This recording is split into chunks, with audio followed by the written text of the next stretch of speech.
ॐ शन्नो मित्रः शं वरुणः शन्नो भवत्वर्यमा शन्न इन्द्रो बृहस्पतिः शन्नो विष्णुरुरुक्रम ॐ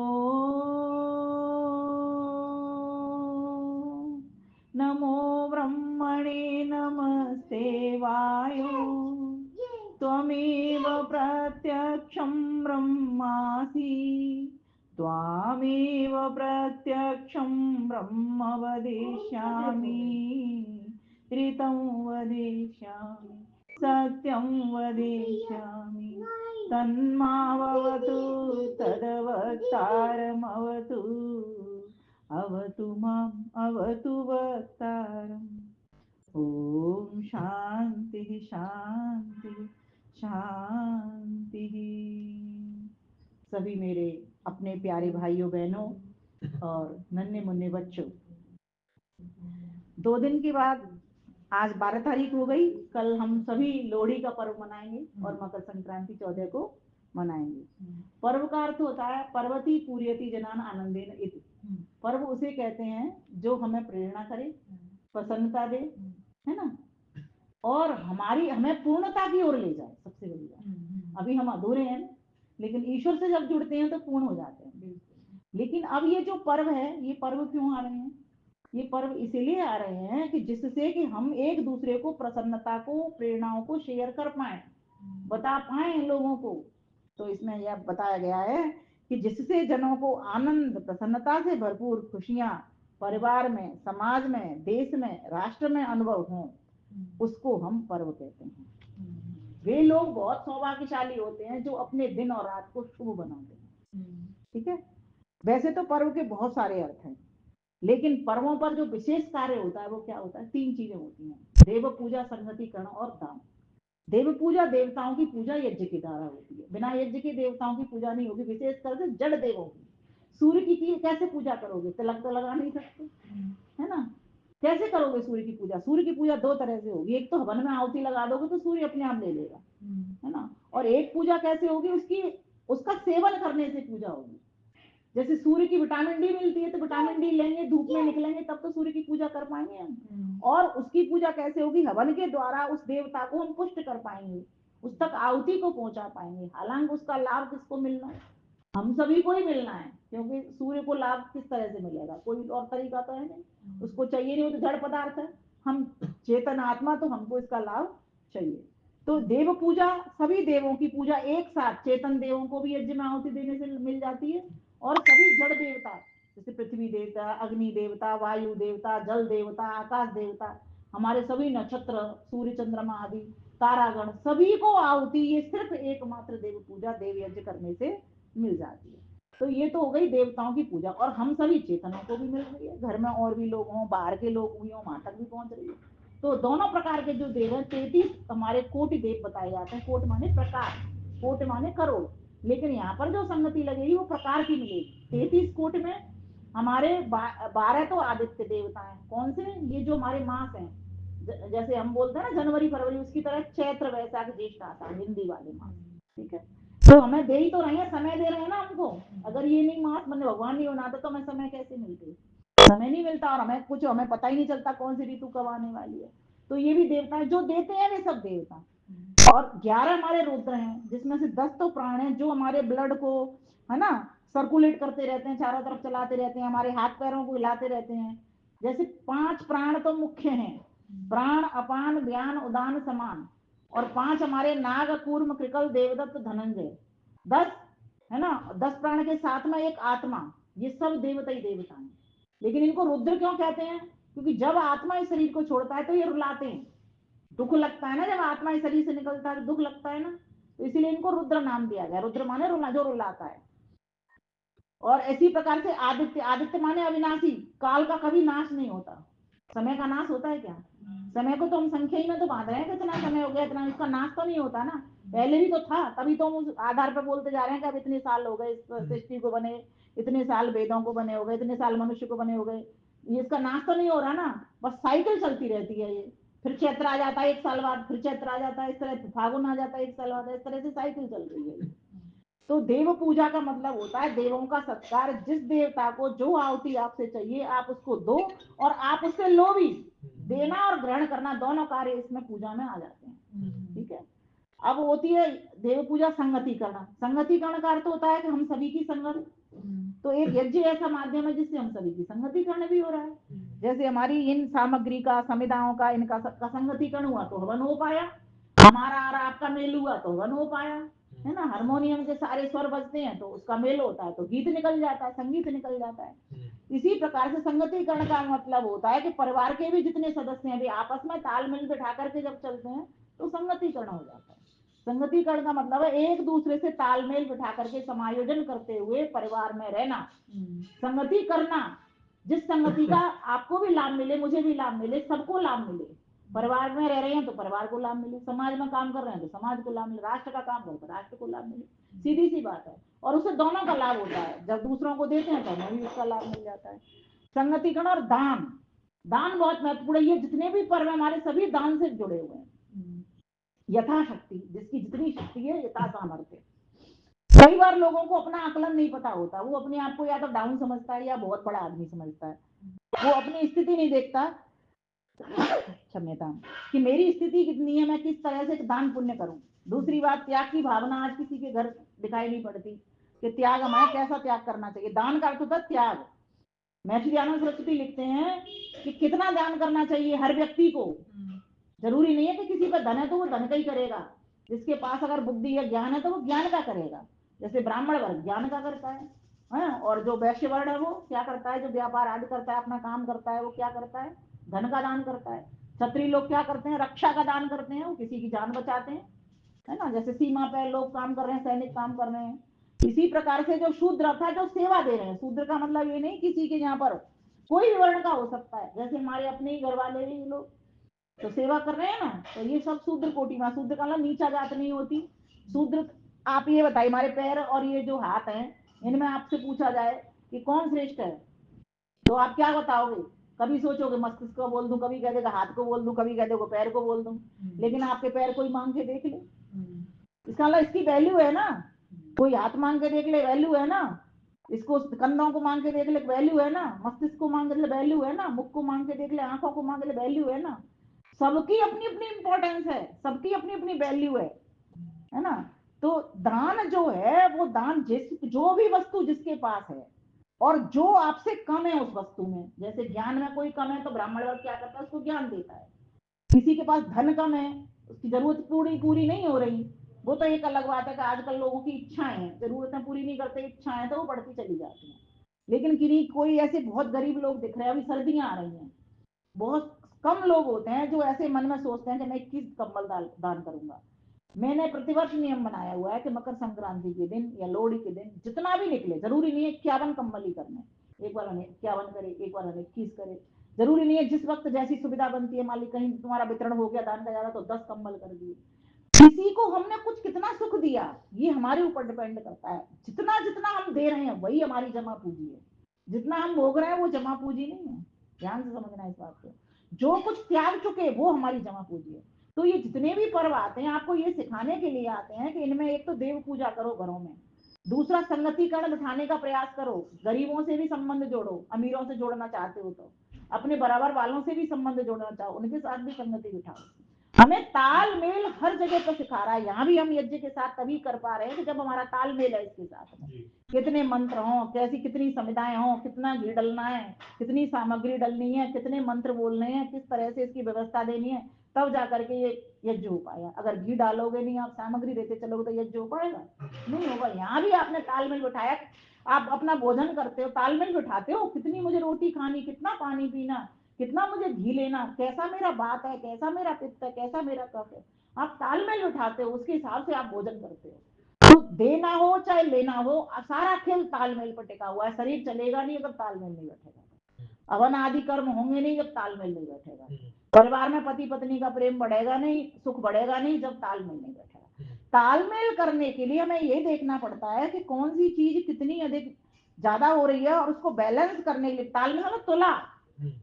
क्या करता है एक सब्जी बेचने वाला, एक तुले पर सब्जी रखेगा, बट्टे उतने ही रखेगा जितने वजन उसका होगा, है ना। अगर वो ज्यादा तुल गई तो उसको में से सब्जी को निकालेगा, या तो करते हैं ना इसी तरीके से। तो वो तो बैलेंस बनाते हैं। तो बैलेंस जब तक बनाना नहीं आएगा, एक समझो एक परिवार के भीतर हमको बैलेंस बनाना ही बनाना है। बैलेंस में हम दोनों कारक हैं भाई, बांट भी तो कारक है, तो सब्जी भी तो कारक है भाई। कभी सब्जी में से निकालता है वो, कभी बट्टे को ठीक करता है, दोनों को ही तो करता है। ऐसा तो नहीं कि सिर्फ बट्टे ही बट्टे को रखता हो।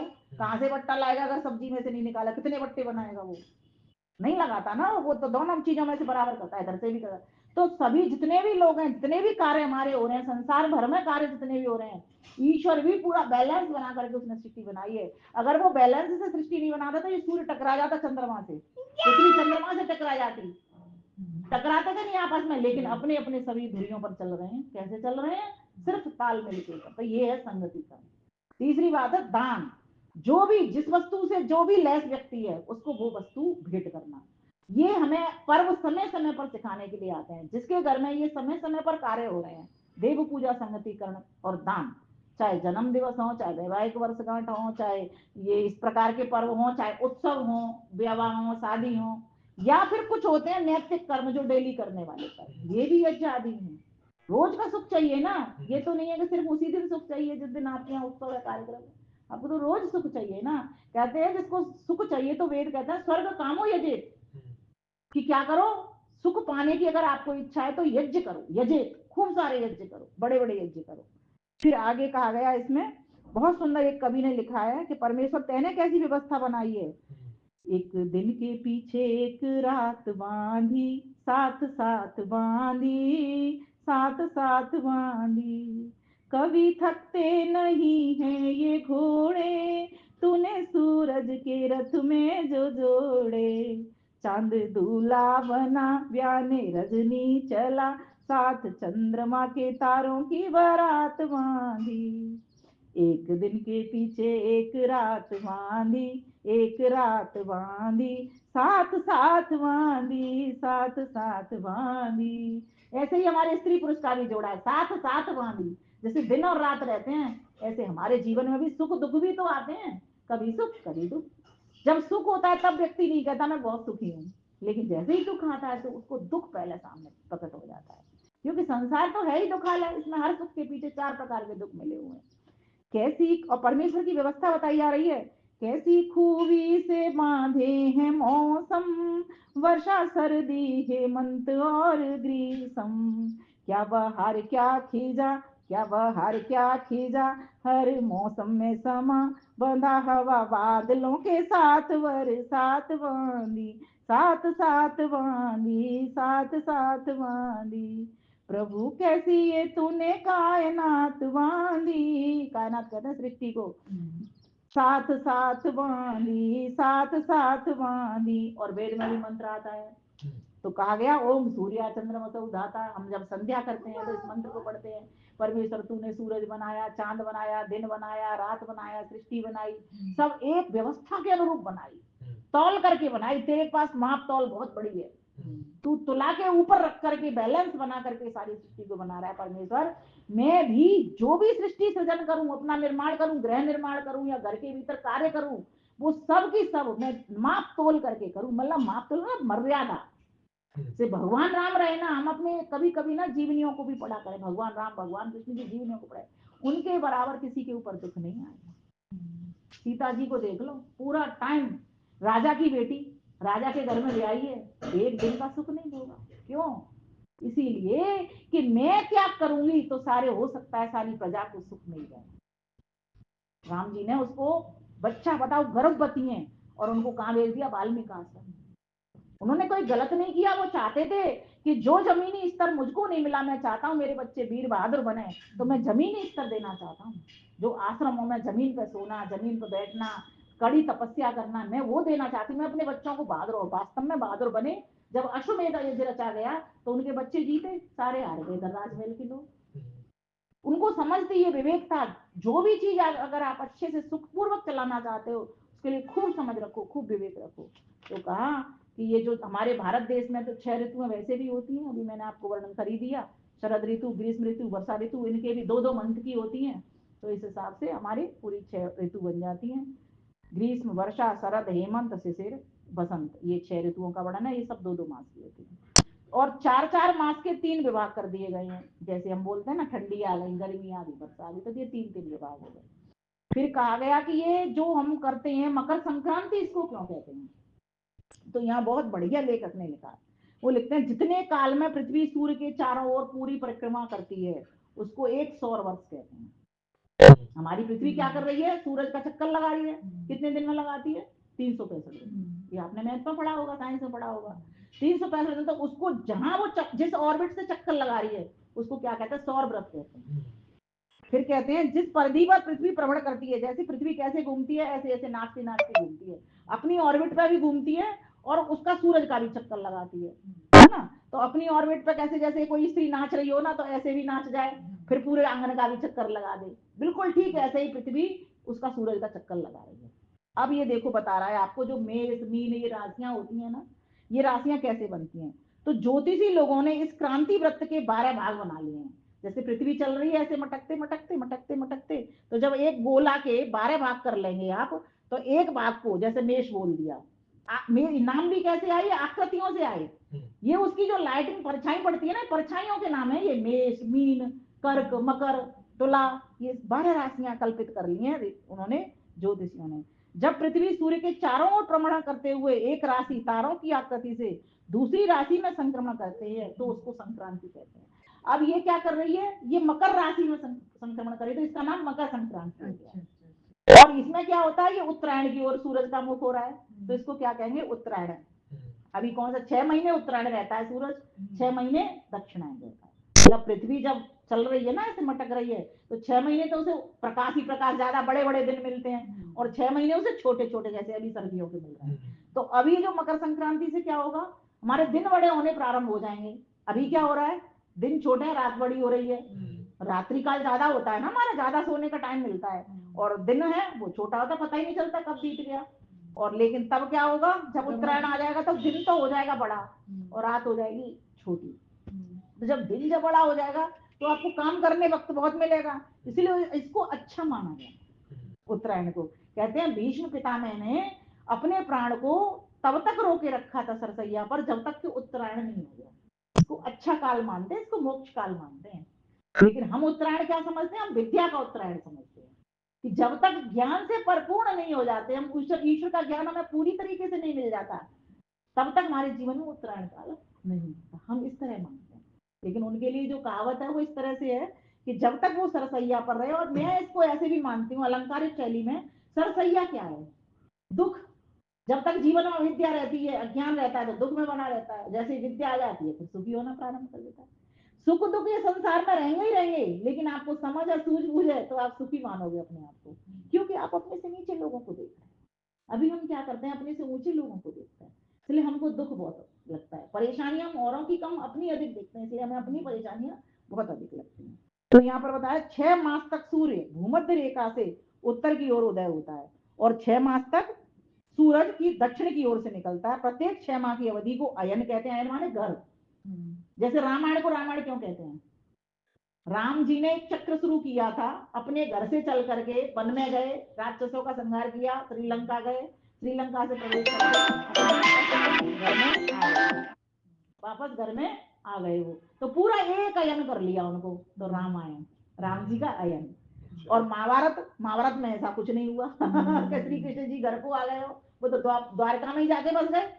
तो इसमें जो रामायण है, इसमें इसको अयन, अयन माने एक चक्र को पूरा कर लेना, तो राम जी ने वो पूरा किया, तो उसको रामायण भी कहते हैं।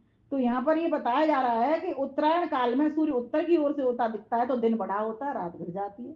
सूर्य का प्रकाश अधिक काल तक रहने का उत्तरायण विशेष, जो मैंने आपको बात बताई वो सारी बात यही है। और कार्य करने में रुचि रखने वाले बहुत काम कर पाते, जब दिन बड़ा मिलेगा तो ज्यादा काम करेंगे, वो तो स्वाभाविक सी बात है।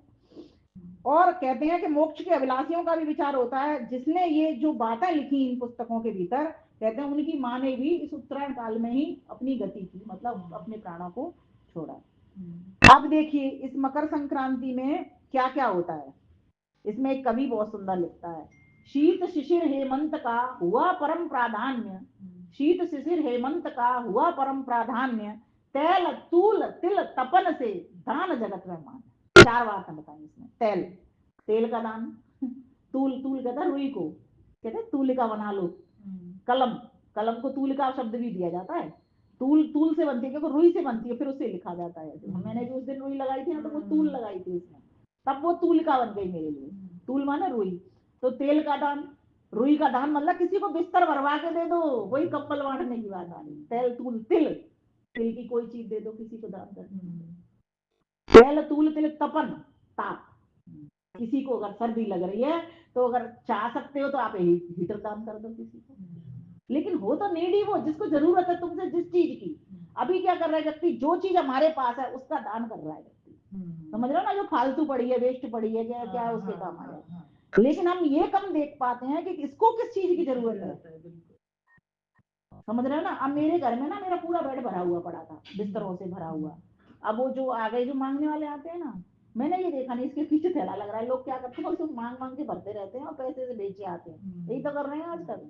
हमने ये देखा नहीं, मंदिर से बुला के लिया, भाई चल मेरे पास बहुत कंबल इकट्ठे हो गए। मैं उसको दे दिए, दे करके मैं दे दिया, वो जाने लगी ना, तब मैंने देखा इसकी तो पूटी फूट गई, भाई करेगी क्या, ये तो कैसे करेगी।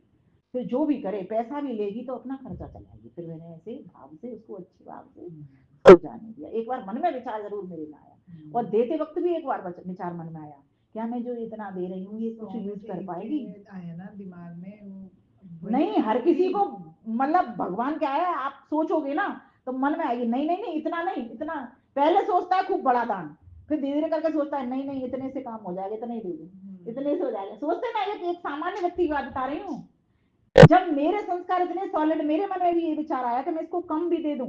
ध्यान से समझना इस बात को। फिर मैंने उस पर वार किया। मन चंचल है तो वो आगे बढ़ता है, इंद्रियां रोक लगा देती है। इंद्रिय तो रोक रही हैं वो इंद्रियां एकदम कि नहीं नहीं नहीं, लेकिन अगर आत्मा अगर बलवान है तो किसी की सुनेगा नहीं फिर वो आत्मा, ये ध्यान देना। तो मैंने उनकी सुनी नहीं, अपनी इंद्रियों की बात, और मैं बढ़ गई और दे करके आ गई, फिर खुश हो गई मैं अंदर से। क्योंकि जब हम किसी को कुछ खिलाते पिलाते हैं, सुख देते हैं, तो मैं ऐसा मानती हूँ, सुख देने से सुख मिलता है, दुख देने से दुख मिलता है। ये सब कर्मों की खेती है, जैसा बोते वैसा फल मिलता है। तो कहा गया कि और क्या करना चाहिए, तो कहा गया है तिलस्नाई तिलोदवर्ती तिल होमी तिलोदक तिल भुक तिल दाता षट तिला पाप नाशका। 6 चीजें यहाँ पर वर्णन दिया है, ये आर्थ पद्धति में लिखा हुआ है। इसमें कहा है तिल से स्नान करो। तिल से स्नान कैसे करोगे, तिल का तेल डाल लो पानी की बाल्टी में, या फिर पहले मसाज कर लो फिर स्नान कर लो, 2 ढंग है उसके। दूसरी बात कही तिलोदवर्ती, बत्ती लगाओ उसकी, तिल के तेल की बत्ती करते नहीं उबटन, उबटन लगाओ। तीसरी बात कही तिल होमी, तिल इसमें हमने आज भूल गए डालना, इसमें तिल डालने थे हमको थोड़े से, है ना। फिर आगे तिलोदक, तिल के लड्डू, तिल के लड्डू इसको समझिए आप, उधर छोड़िए। तिल भुक, तिल का भोजन, भोजन में भी तिल पड़ा होना चाहिए। पपड़ी वगैरह आजकल बना के खाइए आप तिल की, तिल रोटी में डालिए आप। तिल तो हमारे लिए कैल्शियम का स्रोत है ना पूरा पूरा, और गर्म भी है, उसकी तासीर कैसी है, उष्ण है। इसलिए तिल बहुत फायदेमंद है। इन दिनों आपको मीठे का मन है तो बस तिल खाई जा रहे हैं सभी घरों में, तिल गजक लड्डू। तो तिल का स्नान, तिल की बत्ती मतलब उबटन, तिल का होम, तिल इसमें भी डालने हैं, और तिलोदका तिल के लड्डू, और तिल भुक तिल का भोजन, तिल दाता और तिल का ही दान। कहा सठ तिला पाप नाश का। ये 6 की 6 चीजें अगर जो व्यक्ति करता है तो अपनी बीमारियों को समाप्त कर देता है, ये 6 चीजें जो करता है। तो कहा कि इस प्रकार से सौभाग्यवती महिलाएं, कन्याएं अपनी सखी सहेलियों से मिलकर उनके लिए कुछ हल्दी रोली तिल और गुड़ भी भेंट करती हैं। और ये जो प्राचीन लोग हैं वो मकर संक्रांति कैसे मनाते थे, वे अंजीर खजूर, 5 मिनट और दीजिए बस मुझे, अंजीर खजूर शहद अपने इष्ट मित्रों को भेंट करते थे, जो रोमन के लोग थे वो।